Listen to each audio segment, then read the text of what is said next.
All right, guys. What is up, guys? Welcome back to our brand new video. And today's video is going to be different. It's actually live. And basically, I'm just going to do a spoiler discussion because I feel like I should go more in details in Wonder Woman 84, what I thought about the movie, what I believe the movie was like, and what I liked and didn't like. But this time in like a full spoiler discussion. And I decided to do it live so that way I didn't have to edit and all that.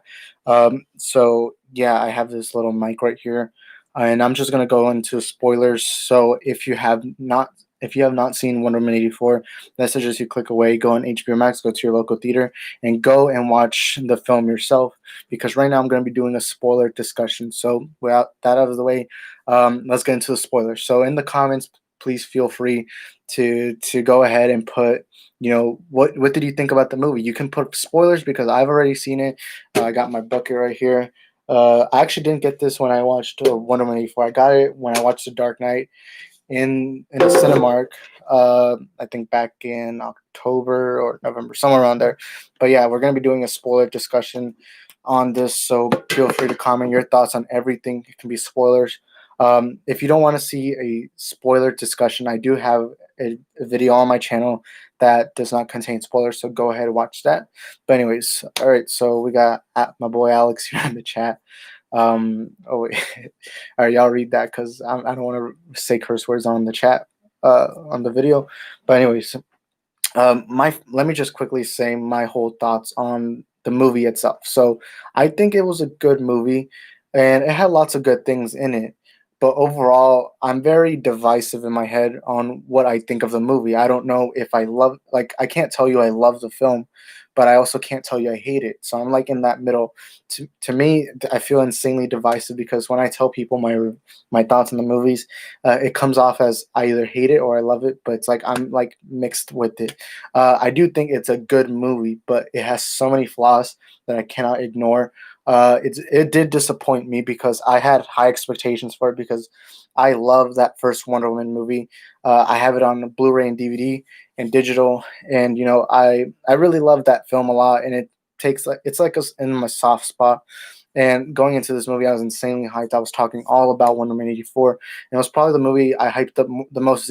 Well, Godzilla versus Kong was the movie that I hyped up the most, but this movie I did hype up a ton. Uh, but I still left the theater. I was a bit disappointed. I was very divisive, uh, and there was a lot of things in this movie. This is the first time I do a spoiler discussion because I feel like this movie needs to be talked about with spoilers. I've noticed a lot of reviewers were struggling to review this movie without trying to spoil it. Uh, and this is the first time because even a movie like Endgame, people were able to review it without spoiling. But it's like this movie has this thing where it needs to be spoiled in order to fully review it. I feel like that's why I decided to do this. It makes the most sense. But anyways, let me read the comment by Alex. It's good, but it can be better. Oh yeah, Maxwell Lord. He said something like that. By the way, I don't know if my microphone's working. I have it right here connected. It connected it to the stream. Uh, Let me see. I don't know. I'm trying to check. I don't know if the okay. I turned it off for a bit by accident. This is my first live stream, so cut me some slack. There are 3 people watching.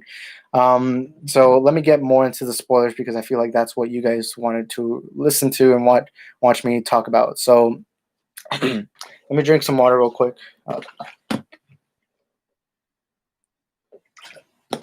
All right, so let me get into the reviews. All right, it's working. I'm pretty sure it's working. Yeah. If you can hear me, I guess that's good enough. Although this microphone provides better sound than the MacBook that I'm doing this on. But anyways, let me finally get into my spoiler things that I liked. So let me go to every specific actor and say what I thought about each and every actor. That way it can be easier. Let me start off with my favorite, which is Pedro Pascal's Maxwell Lord. Now the spoilers are about to begin, so if you don't want spoilers, click away. That's my final warning. So click away if you don't want spoilers. Now let's get out of the way. Pedro Pascal as Maxwell Lord, definitely, my subjective opinion, definitely the best part of the film. I already knew who Pedro Pascal was because of Game of Thrones and of The Mandalorian, obviously. Uh, so I went into this movie thinking, oh yeah, he's gonna be a great villain, and he exceeded that expectation. Now, the way they wrote him was insanely goofy and cheesy, but Pedro Pascal, you know, did his best with that role. And let me tell you, he's probably one of the most interesting villains in DCEU. Uh, is he my favorite DCEU villain? Nah, I would say General Zod and Lex Luthor are above that. And I did love Maxwell Lord. I think in every review, one thing that is obvious is that I loved Maxwell Lord. And this movie is probably the movie that's going to make me a massive Pedro Pascal fan. And I really can't wait to see if, him in other roles.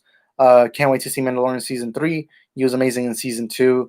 And I'm just gonna say he saved the movie for me. If Pedro Pascal wasn't in this movie, I don't think I'd tell you guys that I liked the film, but he clearly saved it. A lot of people have been complaining on how did he all of a sudden want to be this oil guy, and then all of a sudden became this guy who wanted to take over the world. Well, to me, the way I saw it was The Rock was starting to control him. The magic rock. I don't know what they called it. I don't think they ever called it something because I remember after the movie I didn't know what to tell people what the rock was called.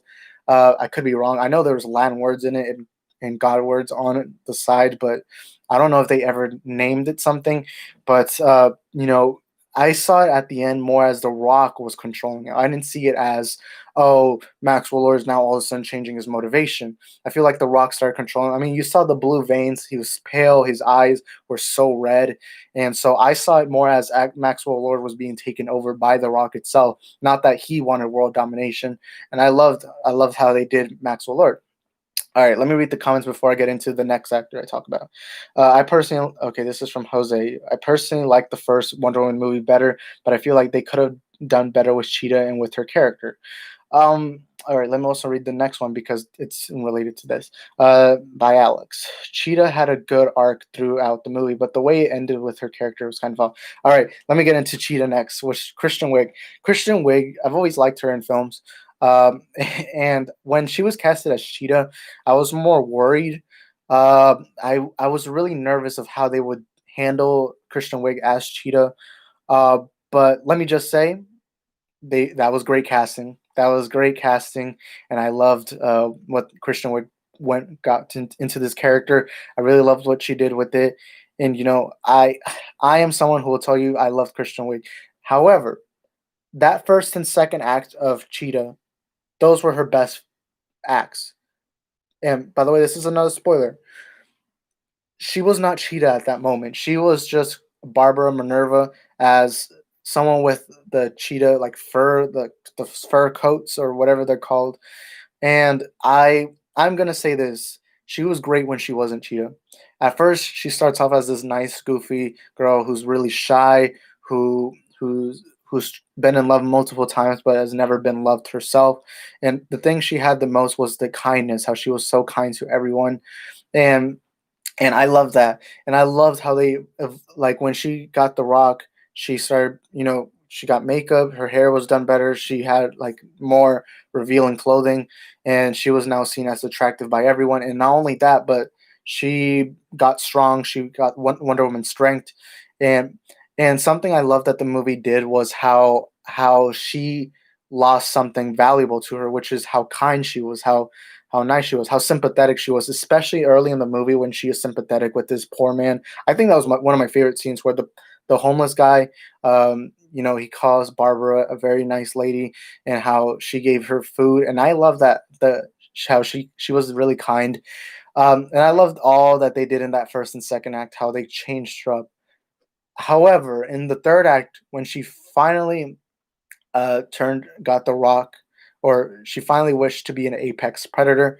A lot of people complained how she didn't say she specifically wanted to be cheetah. I thought that was obvious since apex predator is normally associated with cheetahs, and lots of people were like, "Why did she all of a sudden want to be the monster?" I think it's because after a while she started getting, she didn't care anymore about how people saw her. She wanted to be much stronger. She wanted, like, I feel like the power that Wonder Woman has is what drove her, not specifically the fact that she wanted to be attractive to males and be this person idolized. She wanted to, after that, be stronger and more powerful. And then the third act, when she finally fights Wonder Woman, that fighting A lot of people say the CGI for Cheetah looks bad. To me, it actually looks pretty good. I don't think they could have done it better because doing that CGI cat, I'm glad they went CGI. I was actually afraid they were just gonna have her in like this weird costume, but I'm glad Patty Jenkins took that risk and went in CGI. I liked it, but the choreography and the fighting looks kind of weird and it looks so kind of goofy. It all looked insanely zoomed in also. Like there are some scenes I was like, okay, put the camera a little further away. I don't want to see too much. And that's the way I saw it. And the worst part about Cheetah, it was the final, like all of a sudden she just renounced her wish, and instead of seeing her act normal at the end, be friends with Diana, all we saw her was in a cliff, just sitting down, not being Cheetah anymore. That to me, I didn't like that. You could have ended the. I feel like the movie should have ended with her not renouncing her wish, making her a real villain, and being like, you know what, screw it, uh,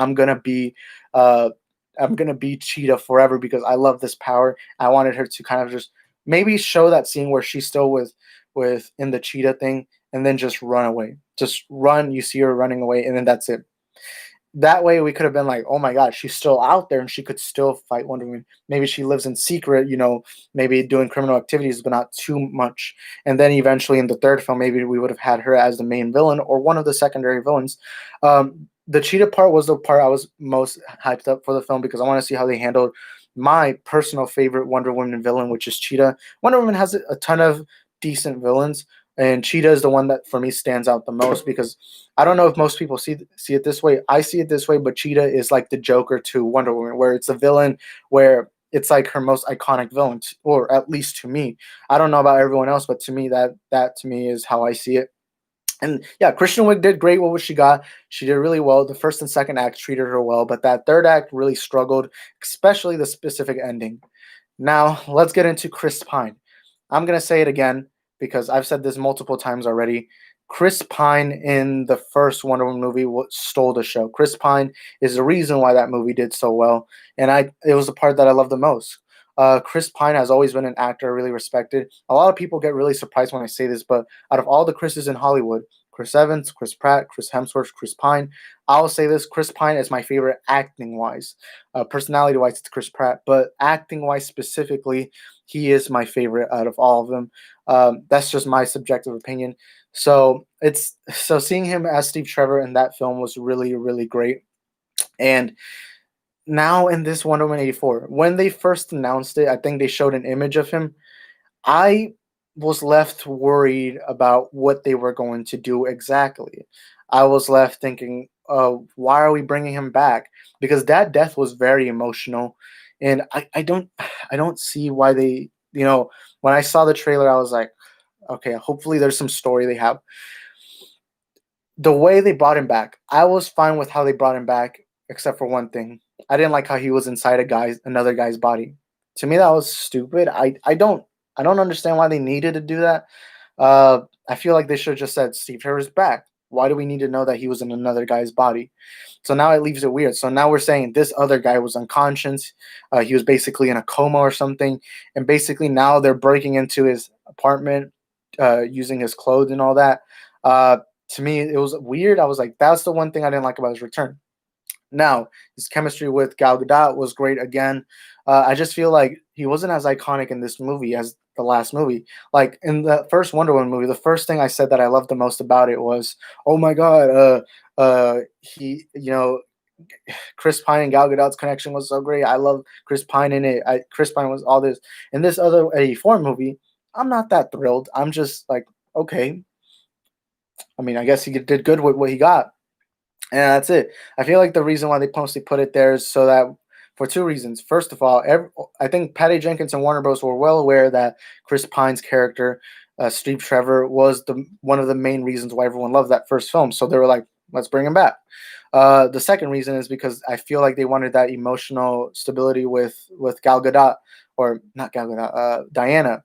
I feel like they wanted to have that emotional scene. To me, that emotional scene, as well acted as it was with Chris Pine and Gal Gadot, let me tell you, Gal Gadot has improved as an actress within the last few years. And her crying scenes in this movie specifically got to me the most. But I think I got to say thing. I feel like it wasn't as emotional as that first death scene, like in the first movie where Steve Trevor sacrifices himself. To me, it was weird. A few small details that I didn't like was how he all of a sudden knew how to work a plane in the 80s, because the planes in the 80s are so much more different from the World War One pilot planes. They were much different. To me, that was just a small nitpick, but I feel like there was like some kind of book where he read it and he figured it out quickly. To me, that wouldn't have been lazy. I think that would have been great because Chris Pine, I mean, he's already a trained war pilot. And I feel like he would have quickly, faster than any of us knew how to operate the plane. That's just a small nitpick though. That didn't affect the movie for me at all.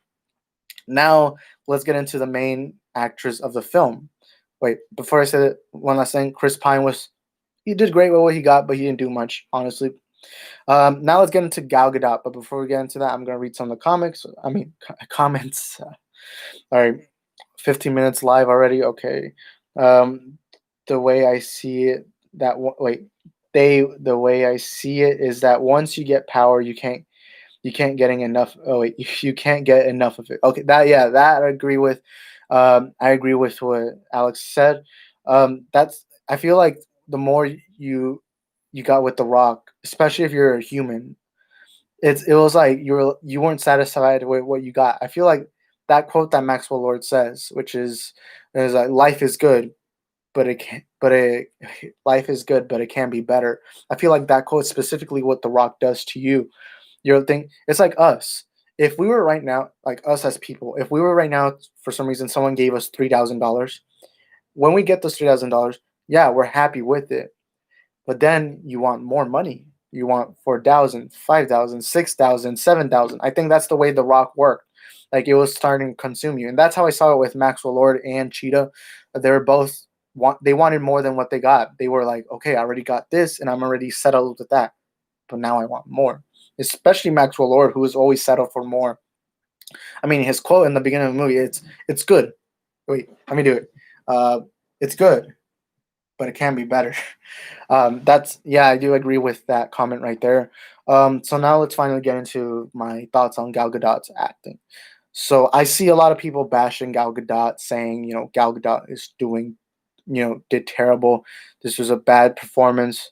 Nobody liked Gal Gadot in it. In fact, they're comparing a picture of how she's down on the ground all bloody, while when she fought Doomsday, she was smiling while she was on the ground.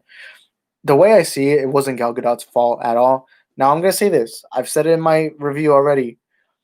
The first and second act of the movie were terrible for Wonder Woman. The way they wrote her, especially in that first act, was terrible. I remember watching and thinking, please don't tell me you're gonna ruin Wonder Woman." But that third act really saves her character. It really did. I think without that third act, this movie's main protagonist would have sucked. Would have definitely sucked. And that's how I see it. The first act was terrible because it's like they didn't get you a reason to like the character. She wasn't charismatic. She didn't say things that were great. There was almost nothing, and that's not Gal Gadot's fault at all. That was more Patty Jenkins and the rest of the writing team behind this. Let me just quickly drink water real quick. Doing these lives, it gets my throat dry. All right, I apologize. Wait, hold up. Crap. All right, I'm just checking something real quick. So that's not her fault. Gal Gadot did improve in her crying scenes. That when she says goodbye to Steve Trevor and she's like sprinting away, where you see the damage, the way she's crying, it felt like she was genuinely crying, like real tears, like as if she on set was crying, like the actress, not the character. And that's how it felt to me. Those crying scenes were great. And a lot of people are criticizing that final scene where she just gives a speech. To me, I like that ending. I like the ending, especially because they played Beautiful Lie in the background, which I did not expect, by the way. To me, the way I see it, she was kind of because Wonder Woman has always been depicted as a lover. She was not a warrior. She's always been someone who shows people the best of themselves, and I feel like that speech kind of portrayed what Wonder Woman is, how she's a lover. She's a fighter and she helps people see the best of themselves. I feel like that ending really did it well for her, where she's like, is like, I'm just because I'm a god doesn't mean I'm the one that's saving the day. At the end of the day, humanity is what has to save humanity because we are the people here. And I feel like that, that speech she gave at the end was amazing. It was great. It was cool, and I loved what they did with that. Um, but a lot of the things, the first act still, damaged what we got going for her. Uh, and yeah, that's it for the four main actors. This film had a lot of issues with it. Uh, Story, it's like a lot of the things in this movie were really rushed. One specific thing I really want to discuss is the invisibility. The invisibility to me is what it struggled with. Uh, I didn't like when the trailers. I obviously knew the invisible jet was going to be introduced, uh, and I love that they brought it in. But the way they did was so lazily and poorly executed. I remember leaving the theater thinking, "That's how they brought in the invisible jet." Uh, okay, I don't know why you do it that way. Like it's just like, oh, never in the first movie, nor in BVS, nor in Justice League do they ever even mention invisibility. But in this movie, she was like, "Oh yeah, it once my dad Zeus, he knew about invisibility, and I once turned a cup invisible, but I lost it." So then she's like, to me that didn't feel earned. I'm like, wait, for real? Just like that? You're just gonna all of a sudden turn it invisible? I apologize for taking my I didn't do my hair today, so it all looks weird. That's the way I see it. I saw it as in lazy. It's like Patty Jenkins was like, "Oh, all the comic book fans love the invisible jet, so let's do it again in this movie." Wait, not do it again, but let's put it in this movie. But she didn't know how to do it, and I think that was the main problem with the movie. I feel like Patty Jenkins was so overconfident with what she did in the first Wonder Woman movie and her other movie. Like after that Wonder Woman movie, everyone was talking about Patty Jenkins. Everyone was like I think in the last 5 years, one of the most respected directors was Patty Jenkins because of that Wonder Woman movie. Everyone's like, "Oh my god!" And especially because at the time, I love BBS. By the way, I love Batman vs Superman. I loved Man of Steel. I had fun with Suicide Squad, although I didn't like it. But regardless of what I think, something we have to accept is that at the moment when Wonder Woman came out, the DCU was in shambles. The audience hated, the audience hated DCU. The critics hated the DCU for the most part, and so DCU was struggling. And what Batman versus Superman not making $1 billion in the box office is the definition of how it was struggling. And so sorry, when Wonder Woman came out, it was at a moment where everyone starts to lose hope in DC. Wonder Woman comes out, 93% in the critic score in Rotten Tomatoes, and an 88%, somewhere around that, in the fan score. Almost everyone universally loved this film. A lot of people love this film so much. Uh, I think even for a time there was Oscar buzz for it. I don't think it should have. I don't think it deserved the Oscar buzz. Me being realistic, but it was a movie that I loved so much, and I finally felt happy that finally we got a movie where a DC movie that everyone loved. Finally, it was the first time since The Dark Knight that had happened. Man of Steel was divisive. Batman vs Superman was divisive, but it was mostly hated. Suicide Squad was hated, uh, and in the future there's more movies. And so when Wonder Woman came out, it became that shining light, and everyone respected Patty Jenkins more because of it. And I feel like Patty Jenkins came into '84 with the wrong idea, saying, I feel like she believed, yeah, look, I did this great Wonder Woman movie. Everyone's respecting me as a director. Not only that, but now I have this Star Wars project in the making, and and then she was like, okay, Gal Gadot. Everyone loves Gal Gadot. Everyone loves Chris Pine. All that. So I see it like that. I see like Patty Jenkins had this overconfidence, and there's nothing wrong with being overconfident. But you also have to understand that your goal as a filmmaker is to make the best movie possible. So I saw it as, you know, she didn't know how to do all of this. I don't I saw it that way, and I feel like she was like Everyone's gonna love my movie because everyone loved that first movie.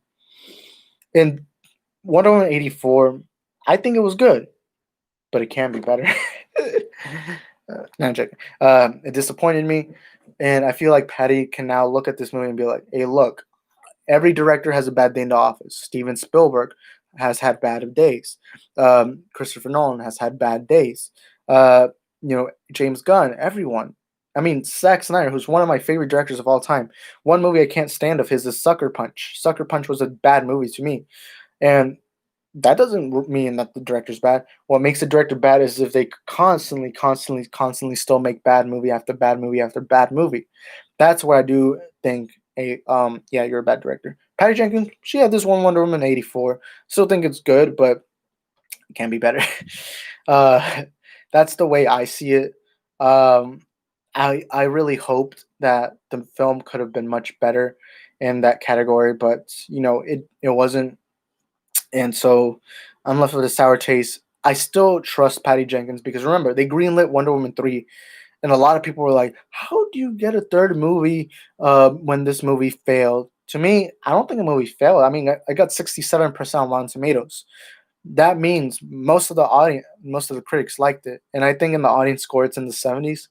Uh, and you know, it's more if it's more than 50%, that means that more people liked it than hated it.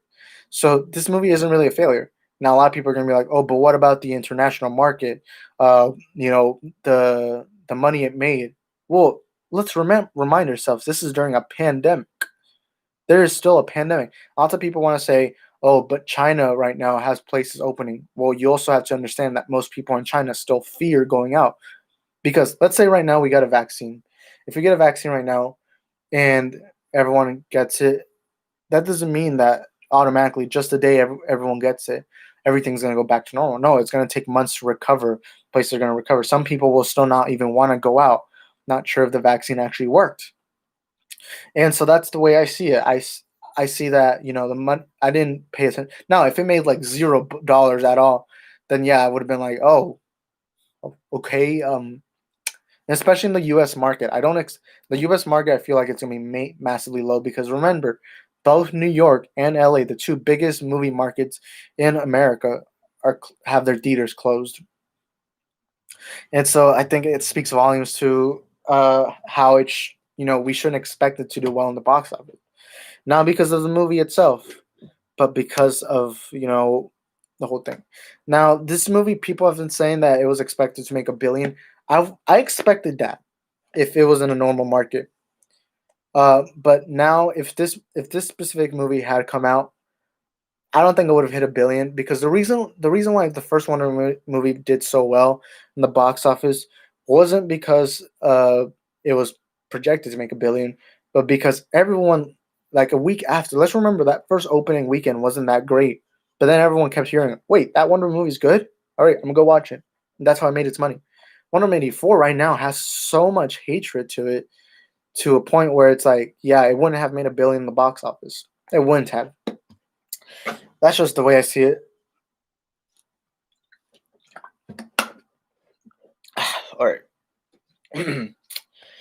Doing these live shows. Oh my! I don't know how people are able to do live shows. I'm running out of breath. Here's my Wonder Woman 84 can. That's how I see it. I see it as it wouldn't have made the money regardless of how the time it was. I do think that opening weekend would have been really strong. But remember, that happened to Batman vs Superman, where the opening weekend was really good, but it didn't make $1 billion box office. Um, yeah, that's the way I see it. There's lots of things in this movie that I didn't like.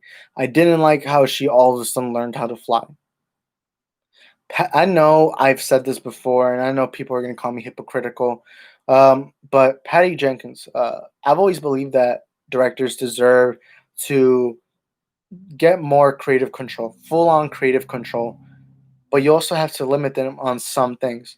Let's say in a Marvel movie, I do a Miles Morales movie. Let's say I make a live action Miles Morales movie.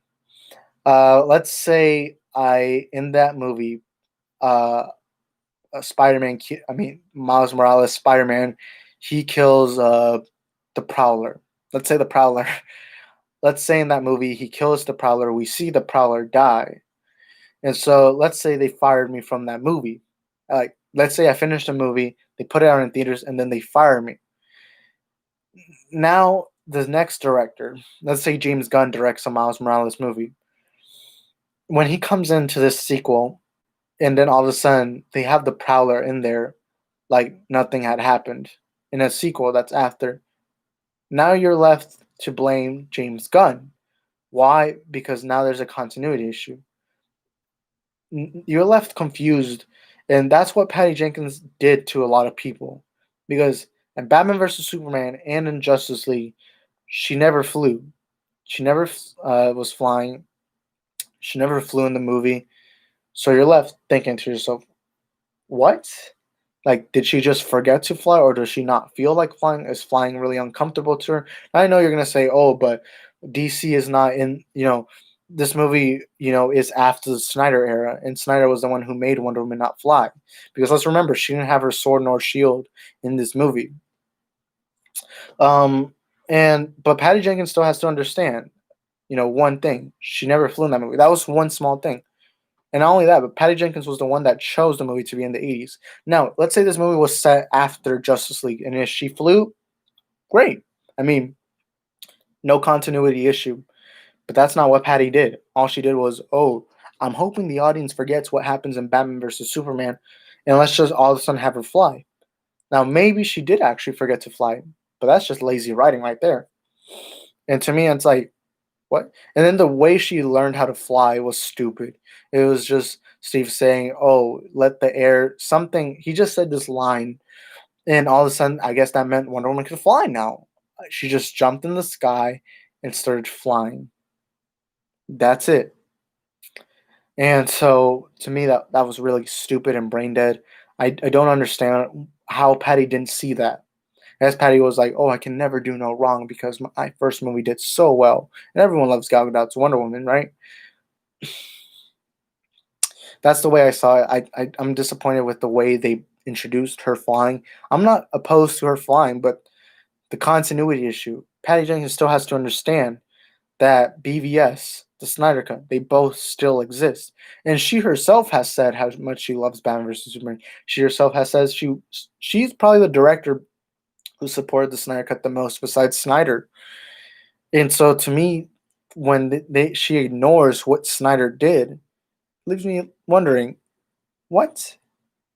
Like, imagine if in the first Wonder Woman they had said, "Oh, you know," what if in the first Wonder Woman they showed her flying?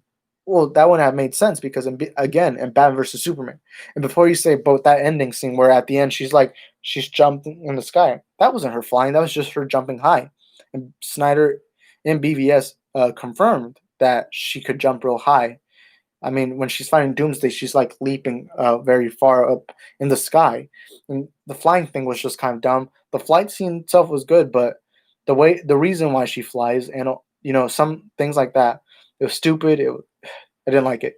Now that very beginning, another thing I really want to criticize was the very beginning how there was an Amazon race with the little girl that played Diana in the previous film. I don't understand why that needed to be there. To me, that whole Amazon scene dragged the whole Olympics kind of thing. Uh, I didn't like it because it did nothing. I guess they were trying to say, oh, there are no shortcuts in life, but you could have taken away that scene and still had that theme, regardless if the little girl was in the Olympics. Now the question is, why is this little girl in the Olympics with these other grown women?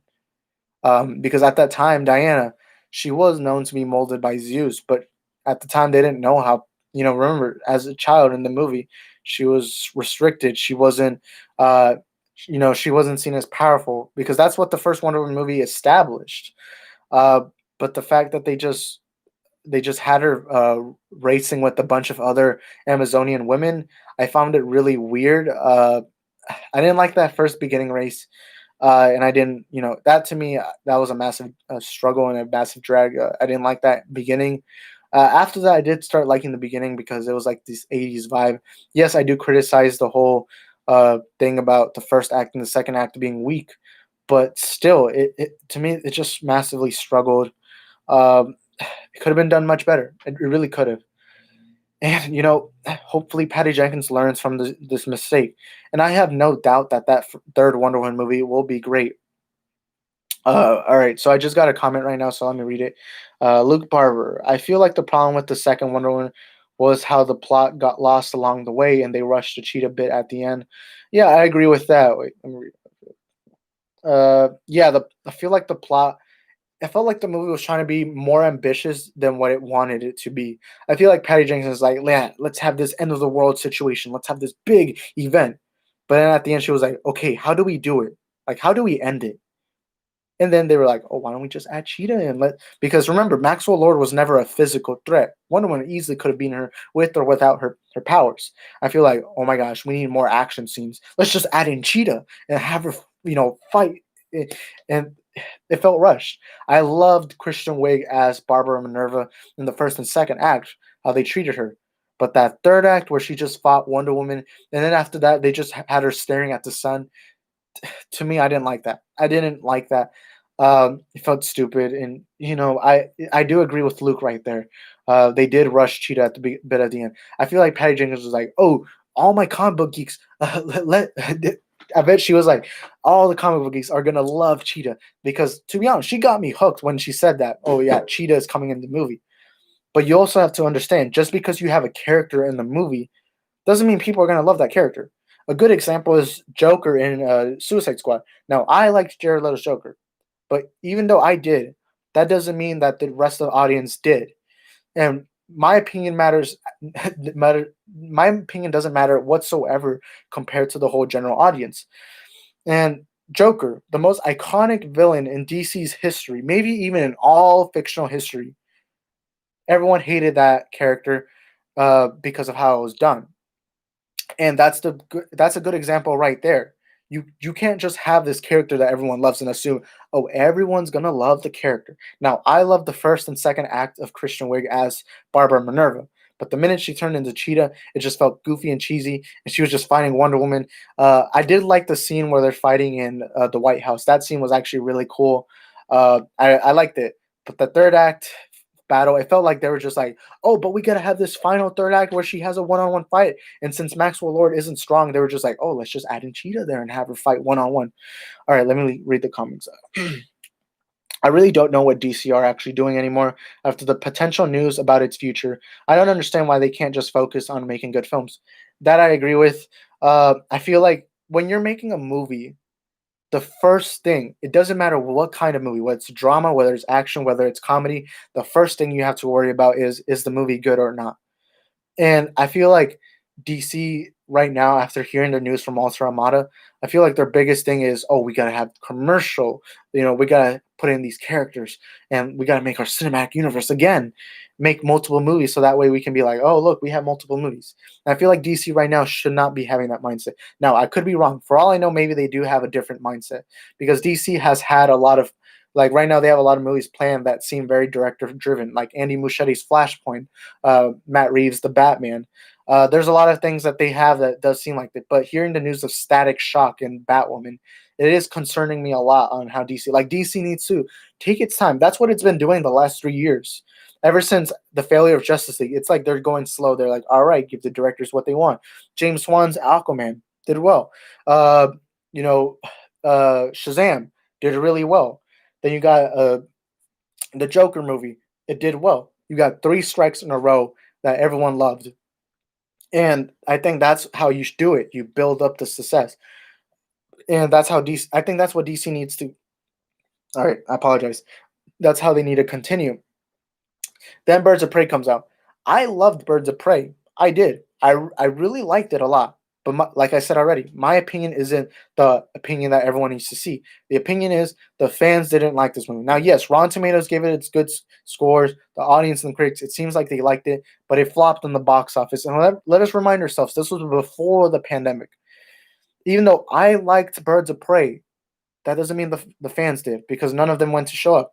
I went on the very first day that Birds of Prey came out, and there was only 5 people in the theaters. And I think that speaks volume to Birds of Prey. I liked Birds of Prey. but the fans didn't, and that's how I see it. But all right, let me read the comments because there's a lot of comments already. I already read that one. I think Wonder Woman 84 could have been good if they focused on the story rather than trying to appeal to people. Yes, I do agree with that. I feel like the only reason why they put in Cheetah was, hey, look, comic book fans, we have Wonder Woman's most iconic villain. And then the 80s, they also did that. They're like, hey, 80s people, you like the 80s, so let's add that in. It's like, look, guys, it's the 80s. It's so cool and great. And I feel like that's more Patty Jenkins right there. I don't see Warner. I feel like Warner Bros. Was just like, all right, Patty, you do whatever you did. You succeeded in that first movie. But I feel like Patty Jenkins was like, hey, look, everybody, we got the Invisible Jet. Hey, look, everybody, we brought back Chris Pine. And I feel like Patty Jenkins forgot that, oh, but how do I make this a movie that's great? Because to me, the movie wasn't great. The movie was good, but it left me disappointed. All right, let me read the next comment. I really hope the news isn't true. From what I heard, they are trying to ruin DC because they don't know what they are doing. Um, I forgot what news we're talking about. There's a lot. Walter Amado came into an interview. I did make a video previously on how they're planning on putting Michael Keaton instead of Ben Affleck in the DCEU. Let me read the next comment though. Warner Bros. Knows that their fans actually just want good movies, but instead they are trying to do something else. That I feel like every studio should know. Um, Fans don't care about a cinematic universe. Let's be very clear about that. They do care, but you got to make them care. You can't just be like, oh, we're DC. Fans are going to like us regardless of what we do. No, you got to do specific movies that everyone loves. A good example of this is the MCU. Marvel didn't just become popular just because, oh, we're Marvel and we can do whatever we want. No, they took their time and they established movies. Iron Man 1, people liked. The Incredible Hulk, a little. I love Incredible Hulk, but the fans didn't really like it that much. Then we got I think it was, yeah, Thor came out. Thor comes out. People like Thor. I like that Kenneth Branagh Thor movie a lot. Then Captain America: The First Avenger. I don't know if I'm getting this right, but no, Iron Man 2 came out. Iron Man 2 came out. People had mixed feelings, but that first movie did so well that fans didn't really care what the second movie was like. Then Captain America: The First Avenger comes, and everyone likes it. And during this time, they're building up four characters. And in those movies, they also build up Black Widow and they also build up Hawkeye. So now the fans know these characters. So then when you have that big crossover movie, now all of a sudden everyone's like, oh my God, all these movies that we like, they're crossing over. And then they did that again with Guardians of the Galaxy. Then they did that with Doctor Strange and then all that. They went on with more and more characters. And then they had their crossover event. And then that's why they're successful because they're going one by one by one. They're not like, oh, release 5 movies a year and then that's how it's it. You got to take it slow. In DC, I'm glad that after Justice League, that's what they did. Even though I like Zack Snyder's movies so far, I loved Man of Steel and I love Batman versus Superman. Uh, Even though I did, the fans, the general audience, and the critics didn't. My opinion means nothing compared to everyone else. And that's the way Warner Bros. Needs to look at it. They got to be like, all right, give the directors these stories, but tell them, hey, make the best story possible. It doesn't matter if it's in the cinematic universe, because right now, DC should not be worrying about a cinematic universe. What they should be worrying about is making one good movie after another good movie. That way, fans are going to be like, oh my God, look at all these good movies. And then eventually, if you ever want to do a crossover film, eventually go there and then there, you're successful. You're going to make $1 billion after $1 billion. And that's what they were doing. When Aquaman got released, it was a great movie and it made $1 billion in the box office. Then Shazam came out, it did well. And then Joker came out, and now people are like, okay, DC, they're doing really well. Birds of Prey, not loved that much, but it wasn't that hated. So that was like DC's first decent movie for the audience. To me, I liked it a lot. In fact, I think it's better than Wonder Woman 84. But that's how I see it. Wonder Woman 84 now has become insanely divisive, and now DC, or not Warner Bros. Specifically, needs to look and think, all right, slow things down. Tell directors, hey, make the best movie possible. Doesn't matter if you're introducing a fan favorite thing. You just got to make the best movie possible. Because even though one of the most hardcore comic book fans out there, I will tell you, I would rather have a good movie over a comic book references. It is because even though I like the Invisible Jet in the comics, the way they did it in the movie was terrible. That's how I see it. But let me read some comments. Sorry. Warner Bros. No, wait, I already read that. All they had to do was carry on the DCU, but replace Whedon's version with Snyder's version. Apparently, they are trying to replace Affleck with Keane, so it isn't true. I uh, I did wish that in Justice League they brought in Snyder's vision instead of Whedon's, because Whedon's version just, let's say the Snyder version would have came out, like let's say Whedon had never been involved and Snyder's version came out in theaters. If it had failed, DC could have been, hey, look, fans don't like the movie. Fans don't like the movie, so why should we continue? That's how I see it. But if it had done well, you could have been like, okay, let's continue. So it was like a win-win situation. But when you bring in Whedon, now people are like, wait, you're not doing what you originally had planned. So and then Whedon, it made DC look like a joke. Or actually, let me change that up. It made Warner Bros. Look like a joke because they, instead of giving a Whedon more time, they were like, "Oh, let's just quickly do it a comedy and all that, this and that. Let's just do an Avengers like movie." And it was even more embarrassing when they brought in the guy who did the Avengers movies. It was even more embarrassing when they did that. And so now the Snyder Cut movement embarrassed Warner Bros. Because now they're like, oh, your fans didn't even like the movie, and now they want what you originally thought they didn't want. So now it makes Warner Bros. Look like such a massive joke. And to me, they should have just released they should have always released Snyder's version, because even let's say the Snyder's version came out and it did really, really poorly. That way, they could have talked to Snyder and been like, "Hey, look, we don't want to continue your vision, so please step away. We'll continue with doing other movies." That's how they should have done it. Instead, they were so panicky about BVS's reception that instead of giving Snyder his vision, they were like, "Oh, let's just add in Whedon because the fans want a comedy." No, the fans don't just want lighthearted movies. What they want is great movies with great characters, great villains, and everything. They don't want a cinematic universe. They don't want to just see multiple characters in the movie.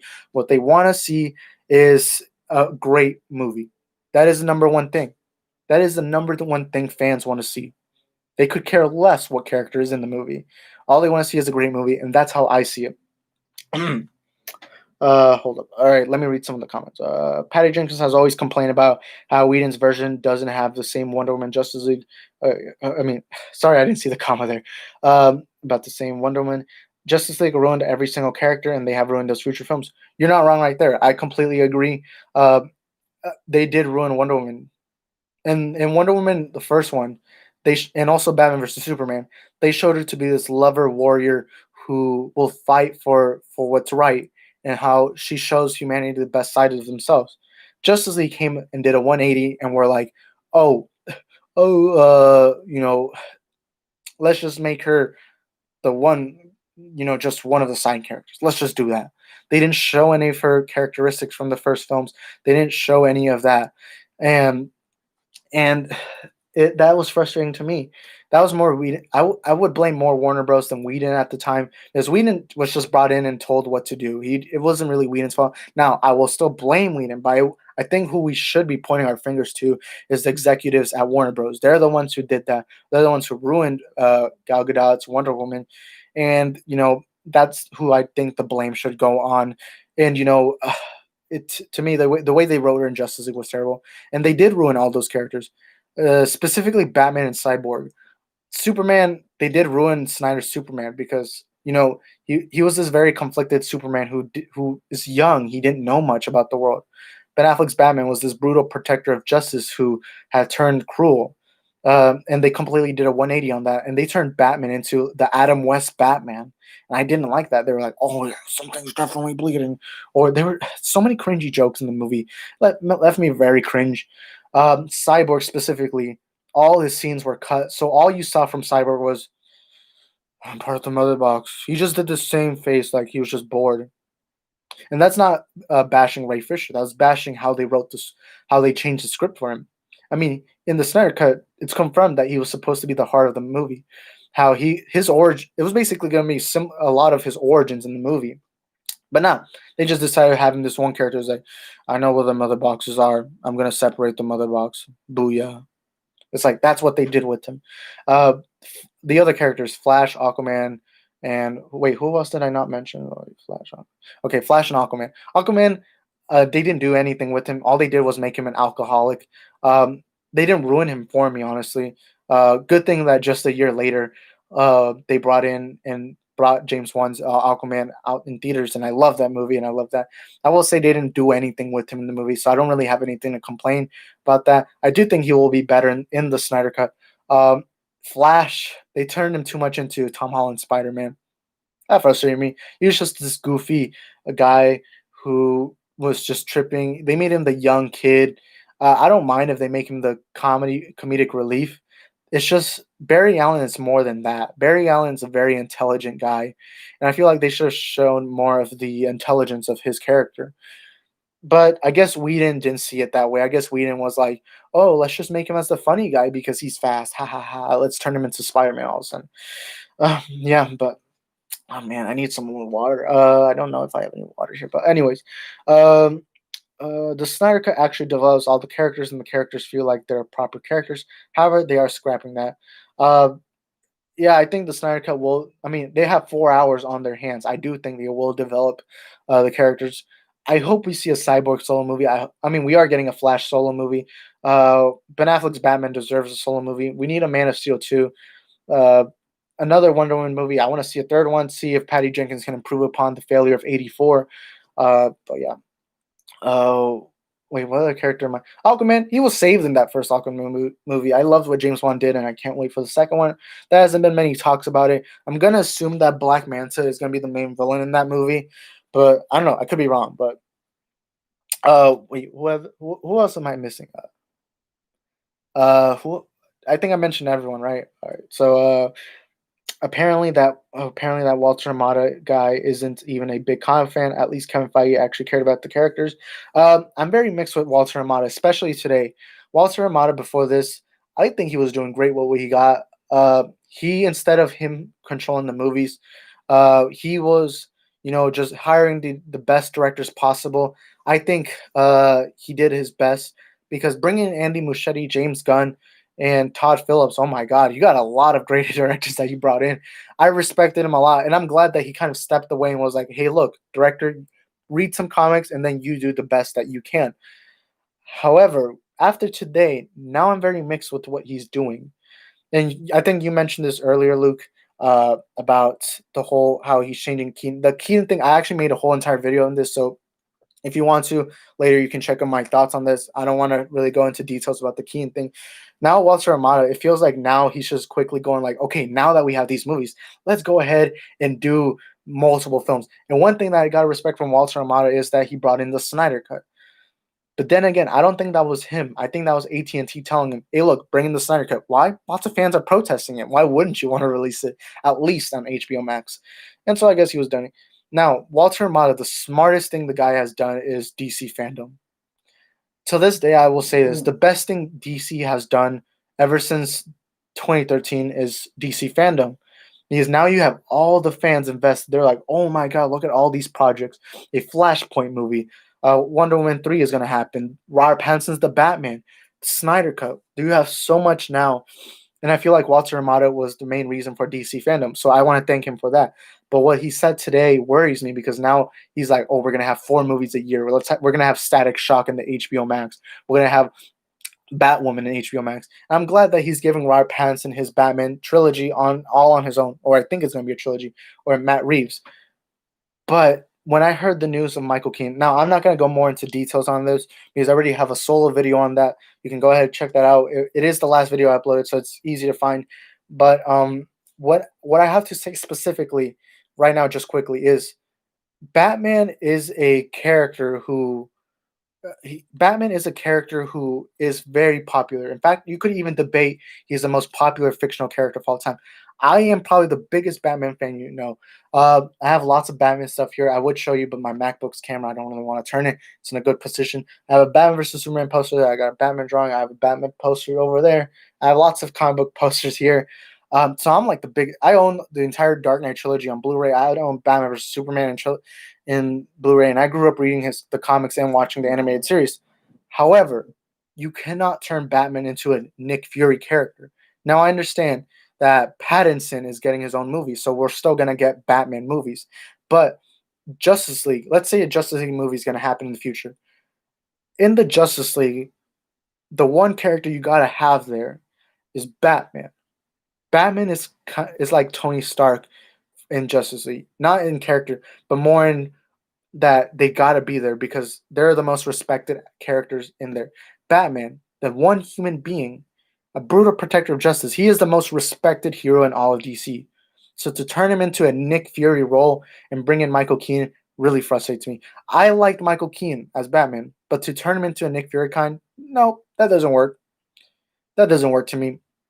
I would even rather have Pattinson be in the DCU than have Keaton just be a Nick Fury. Like, to me, that's stupid. I don't understand the whole point of that.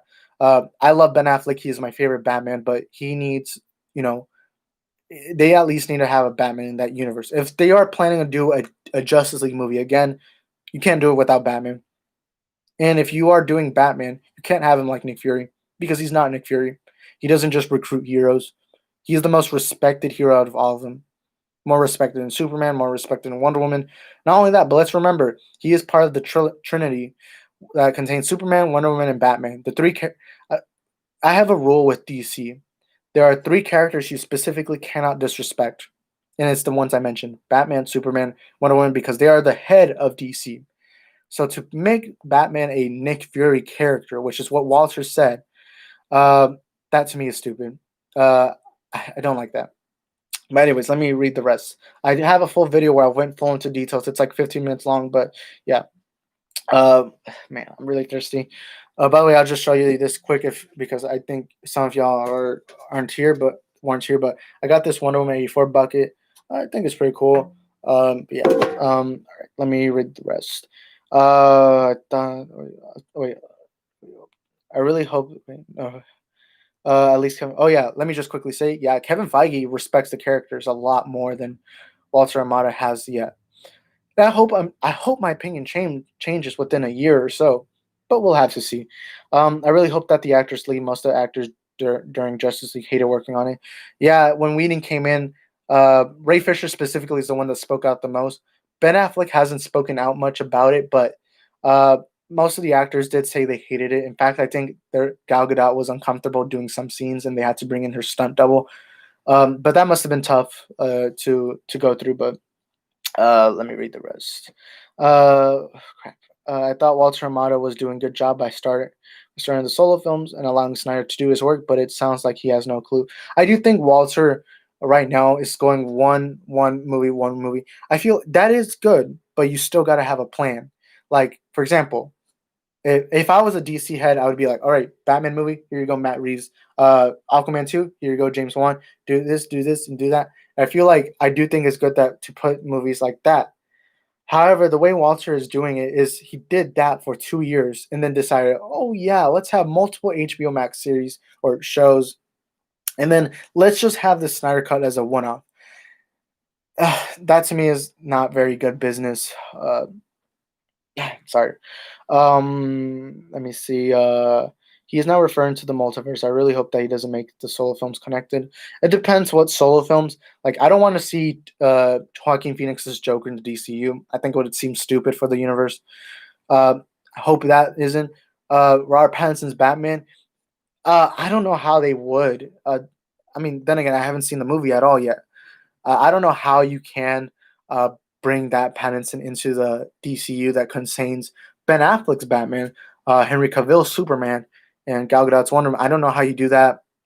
I don't know. We'll have to. I don't. I don't. They did say that he won't be in the DCU, but hey, I don't. I don't know. I don't work at Warner Bros. But the multiverse concept, I do like the multiverse. My only thing is, it might not plan out as well as he thinks it will, but we'll have to see what goes on. The only thing I 100% know is that they won't be able to connect the new Joker with other films because Phoenix hates the idea and just wants to do it as one film. That I agree with. I don't think there should be another Joker movie. I think that movie should stay as a one-off, where let's not have sequels. Let's not have it in DCU. And if we ever do want to get another DCU Joker, then cast somebody else. Don't have Joaquin Phoenix in because it's like his movie isn't just about being Joker. It's a movie about tragedy. It's a movie about mental illness. It's not your just typical comic book movie. And I think that's something that they have to understand. And I hope they just keep Phoenix's Joker as a one-off. I think that's the smartest thing. And even if a second Joker movie comes out, how do you do it? Like it's tough, but I don't want to get into details about that movie since this is a Wonder Woman 84 spoiler discussion. Um, uh, there shouldn't even be a Nick Fury character in DC. Batman is the one who leads the team. I hope they want to do crossovers. Snyder just wants it as the main Justice League team and nothing else. I do agree with that. DC having a Nick Fury character doesn't make sense to me in DC. I don't even know who could be that. To me, it's like, why not just have Superman be the one that let's have one of the members of the team be the one that connects the rest of the league.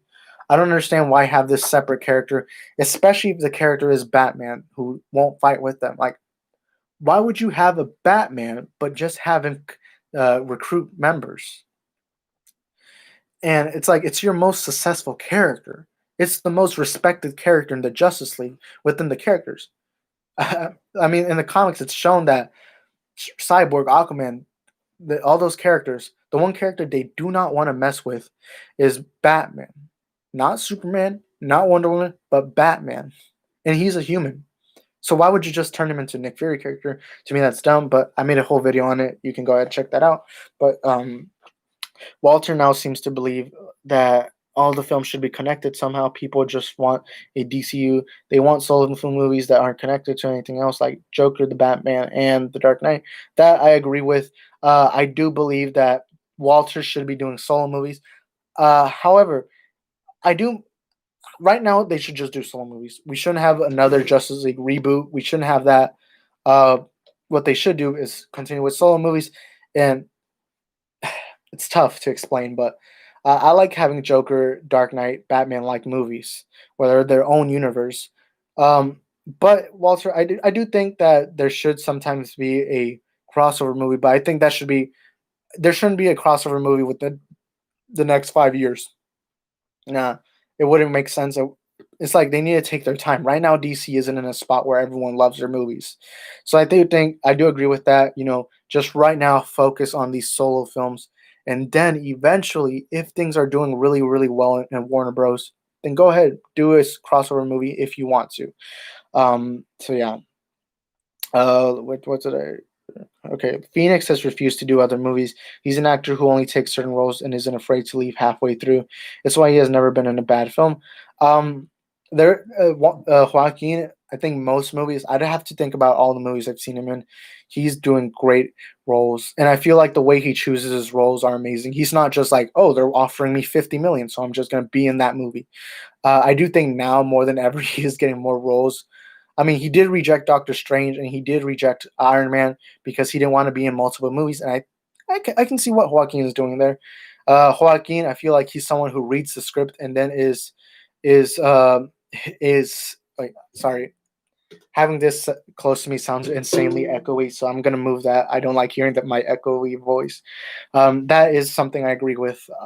Oh wait, what was I saying? Yeah, Phoenix. You're not gonna get Phoenix on board in this Joker movie unless you're offering so much money, like probably more than what the first movie's budget was. There, I don't see it happening. I don't see them doing it. The only way I think Joaquin would be even willing to return as Joker is if you two things. If you offer so much money to the point where it's just money you can't reject, or if you have a great script that you're like, oh my god, this script could work for this film. And I do agree with what you said. I don't think I've ever seen a bad Joaquin Phoenix movie. I'd have to think. There have been other great movies I like of his, but all right, all right. I want to thank you guys for being in this chat, by the way. But Justice League was never about being a big crossover like the Avengers stuff. It was just supposed to be about the Justice League team saving the world, nothing else. That I agree with. I do think that Justice League and Avengers is very different. Where Justice League is a group of superheroes who want to save the world.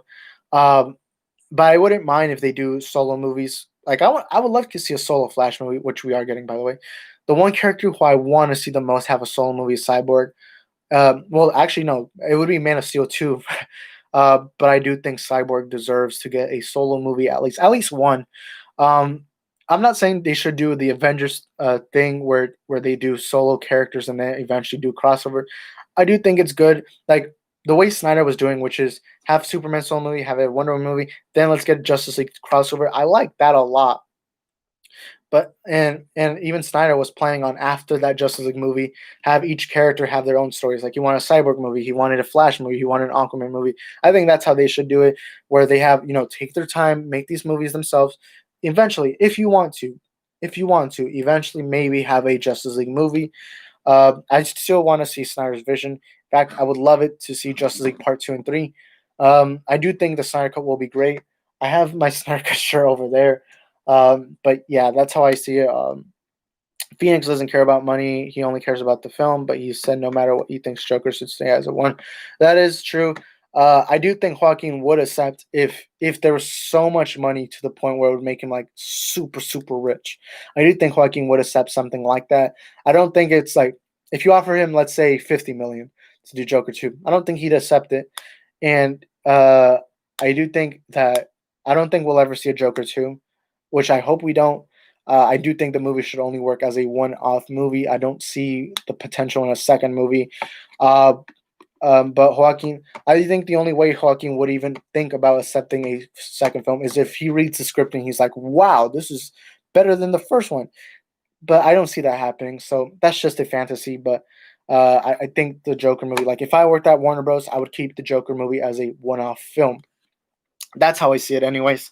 But yeah, DC right now is in a weird place, especially after what Walter Hamada said. I was happy with DC fandom, but I wasn't happy with what Walter said today.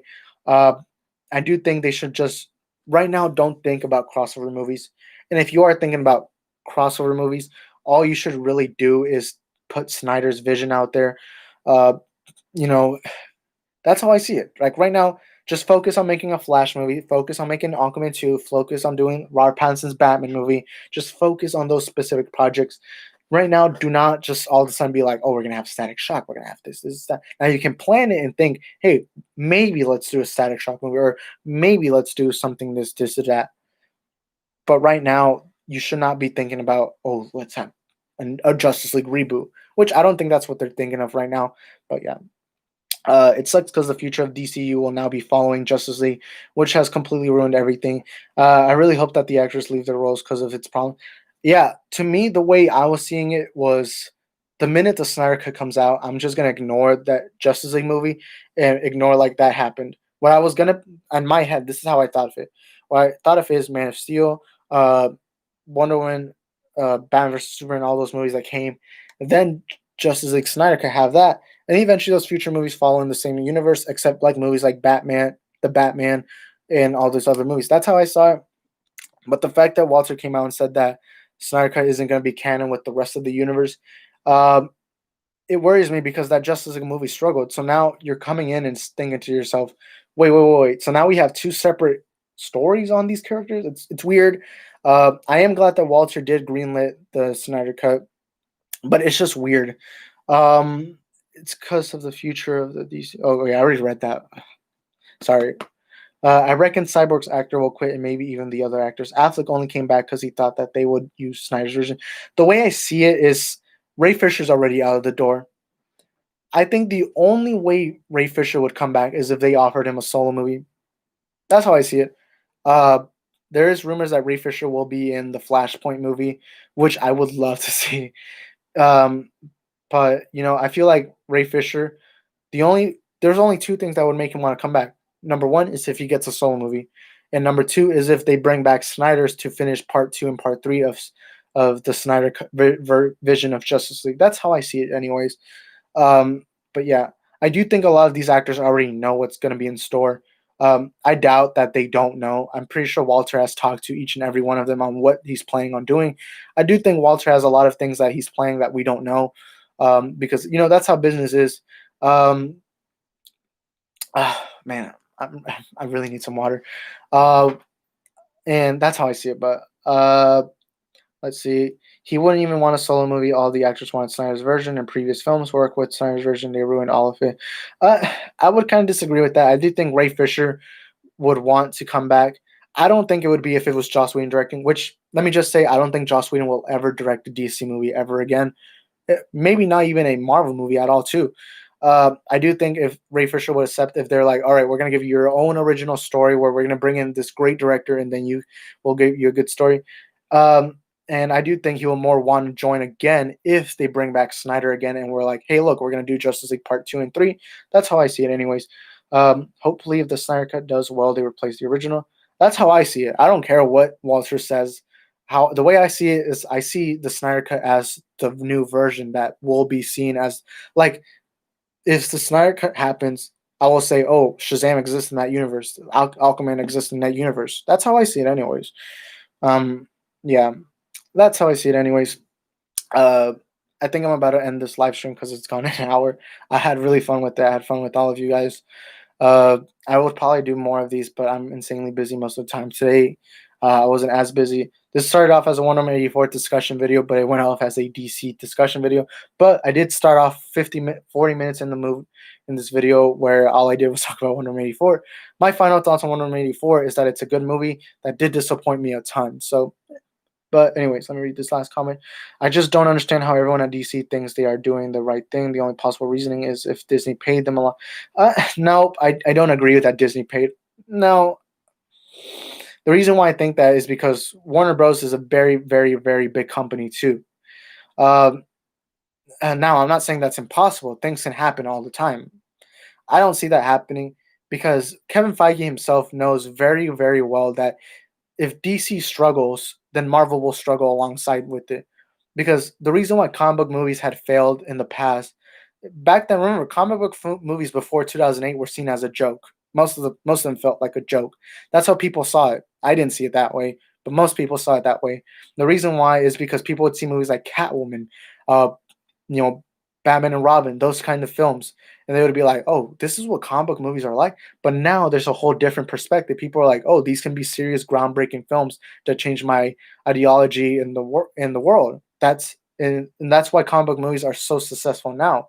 I do think the reason why the beginning of the DCU made lots of money was because Marvel was so successful. I think the reason why Batman vs Superman made 900 million was because fans were already in love with Marvel. Um, and they saw, oh, comic book fans, comic book movies, they're all great. That's how I see it, anyways. But yeah, I'm gonna end off the stream. I apologize if I went in more into DC, but I had to read the comments, and I my final thoughts on Wonder Woman 84 and the spoiler talk was, Wonder Woman 84 was a pretty good movie. It was a pretty good movie, but it still left me disappointed. They could have done so much more with the film. But at the end of the day, they it's like Patty Jenkins didn't really know what she was doing. And it does leave me disappointed. I saw the movie twice already. Could have been done much better. But anyways, that's gonna be it for today's stream. 1 hour and 12 minutes. That's a very long stream. I because of how much fun I had with this stream, I will think of doing more streams in the future. I wanted to have a spoiler discussion, and I like the comments. Thank you guys for having all these comments. I like having these interesting conversations, and I will plan on doing more of these live streams. However, most of my videos aren't going to just be live streams. This stream will be here on this channel forever. So if you ever want to rewatch the stream, then it's my sport discussion video. So anyways, I will think of doing a full on just talking about DC and how the future should be for DC.